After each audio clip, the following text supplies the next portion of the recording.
Dear students, I am Misrarul Haq, teaching you class 11th English. Come to page number 26, and the topic we are studying is Discovery of Tut. The saga continues.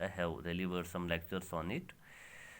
Now, in this lecture, you see, Amenhotep III was the very famous pharaoh of that dynasty, Tutankhamun's grandfather. And after Amenhotep III's death, there came Amenhotep IV.